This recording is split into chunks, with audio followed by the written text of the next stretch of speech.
Thanks, Trent.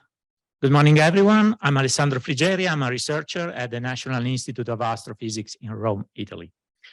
So today I want to tell you about the relationship between the open source software biased towards the geospatial and the relation with the planetary science community. What these two things have in common and what are the differences.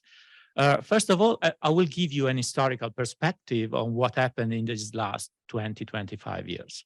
So I divided in three moments which are important. So the first definition is the dark age, which is between the 1990s and the early 2000s, where basically the concept was science and software were completely different and separated by a wall, meaning that the science was held within the congresses, and if you were going to present a software in a conference, it was not possible unless it has a scientific meaning.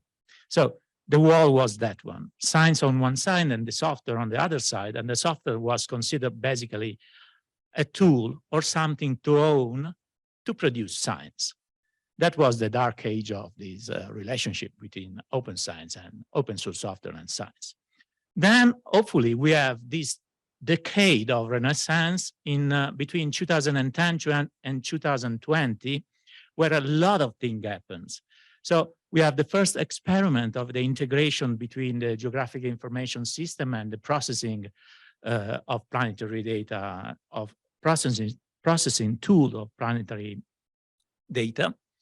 And then we have also the presentation of the NASA open source initiative at the congresses, for example, in San Francisco at AEGU. Then we had some interesting experiment about interoperability between OGC, so geospatial data, among different institutions. That was held by Trent from USGS, but we were several servers, or well, group of people trying to interoperate the geospatial data with free open source software, of course. Then we have the USGS ISIS software suite moved to GitHub with an open source license, and we will see afterwards what does it mean. Then also the Open Planetary Initiative was born in Europe and was dealing with scientific congresses. So we held this open data cafe within the scientific congresses. And it was interesting because it was the first example where a community for software and data, for the accessibility to software and data was within a scientific congress doing things, which were this open data cafe. Then 2012, the first planetary data workshop, and lately in 2019, the OSGeo Foundation, which supports the development for geospatial data, geospatial free open source software for Earth, joined the Open Planetary community in a town hall at EGU. And then we come to the modern times. So things have evolved, and Open Planetary during the COVID pandemic produced a lot of information and a lot of materials, like more than 60 talks, which is a kind of encyclopedia about data and software which are accessible and open source. We have also the GMAP initiative in Europe, which every year organizes a winter school for geologic mapping of the solar system bodies. And GMAP promotes free open source software. CraterStats, the reference for crater counting, is now free open source. The project library, which is useful for reprojecting data, now supports International Astronomical Union codes. And then we have 3 points which are very important. Once special reference systems are becoming a standard also in geospatial software for developed for Earth science. We have also the chance to produce geologic map collaboratively online. And then also the software is starting to be a project and not a product anymore. So the first example is this one. Basically, first, all geospatial data was hardwired to the Earth. And if we wanted to use for Planetary, we had to tweak sometime things, and mostly on the spatial reference system. Now, the OpenGIS consortium includes the definition from International Astronomical Union, and then we can reference the spatial reference system of Mars, the Moon, on all the other bodies of the solar system also within this. This means that data starts to be really interoperable.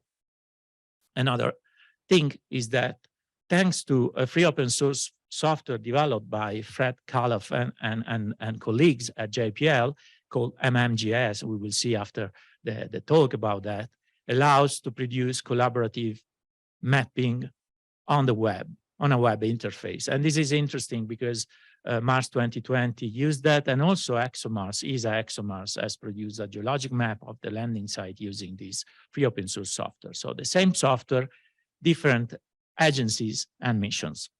Another example is this GDAL, the Geographic Data Abstraction Library. The software is one, but during the years, it has been contributed by different people, different agencies, and this means that free open source software is something to take care of, because if every one of us contribute to that one, we will have a much more improved software which can be shared afterwards. So software is becoming something that to be developed by the community. So this map shows the space agencies all over the world. And now that we have free open source software, we have platform to develop free open source software, it will be very, very important to understand that it's not positive or well, is not rewarding to reinvent the wheel. Because if we ignore that we have these tools and we have this way of doing, we will end up like reinventing the wheel. And if all these agencies are reinventing the wheel, we end up with a situation like this. Basically a waste of wheels. So it's important to understand that these tools and the tools to develop these tools are available now and accessible to develop a new kind of software, which is this free open source software, which is related to science now. And we will see now in this last slide how it is related. So this is the free open source software definition that is coming from the Free Software Foundation Europe. And free software doesn't mean that if a software is free at no cost, it's free software. When we are speaking about free software, we must have these four elements. If one of these elements is lacking, it is not free software. So free software must be free to use without limitation. It means that there are no limitation in licensing, timing, or geographic limitation. We can use worldwide this software. We can share the software. So I can copy the software, give it and give to Trent or whatever if I find it useful.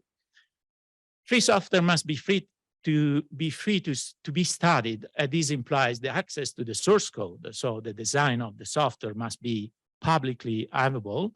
And this is important because if I found some problem in a software, I must be also free to improve it.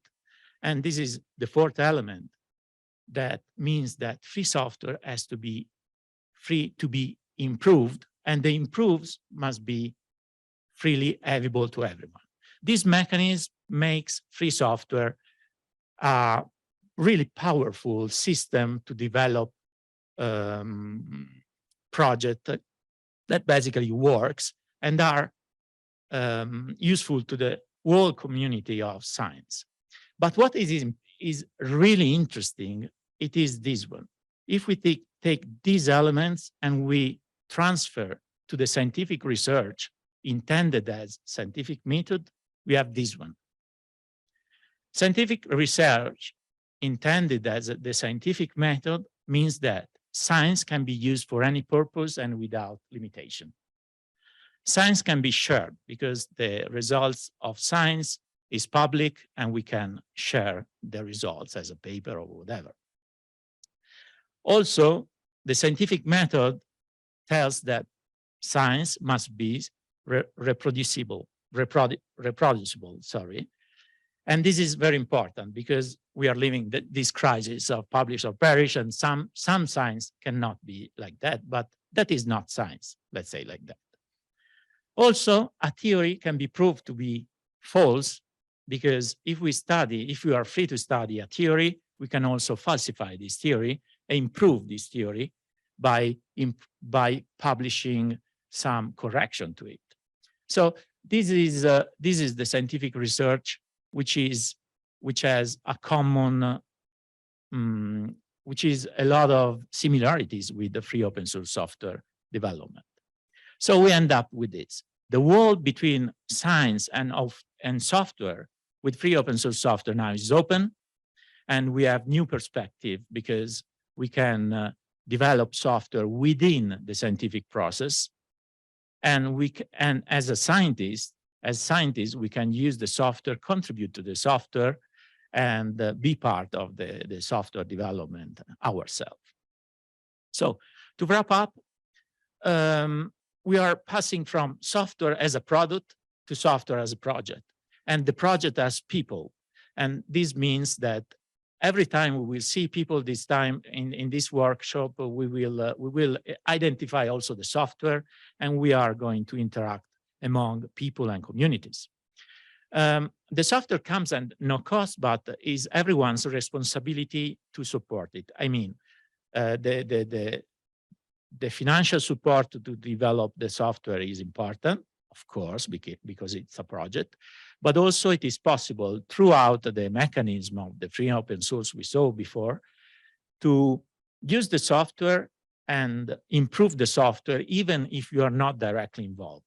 We can cite the software as it would be for science. We submit, for example, bug reports, which are problems we found in the software. And that will be very useful because that bug reports can be the starting of a new project for someone. Also, publishing the code, it will be important. I mean, in science, a lot of time, the code is kept secret because it has some magic in it. It doesn't, I mean, if it is true, if the scientific method is still valid, we should publish the code because it's part of the scientific process we are dealing with. So free open source software and science share the same principle and are mutually supportive, let's say. And within this open science thing that is happening these years and NASA is pushing, the free open source software literally shines. So thank you for your attention.